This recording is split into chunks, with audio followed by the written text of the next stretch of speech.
Tu sei un ingenuo. Tu credi a tutto e ti butti con troppa facilità perché sei un ingenuo. Tu sei avido e vorace di conoscenza e abbocchi a tutti i mangimi. Ma stai attento.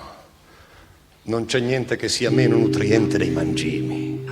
Tu sei troppo suggestionabile. Il tuo cervello aderisce subito. Un ridicolo piccolo infinito. E tu ci caschi dentro.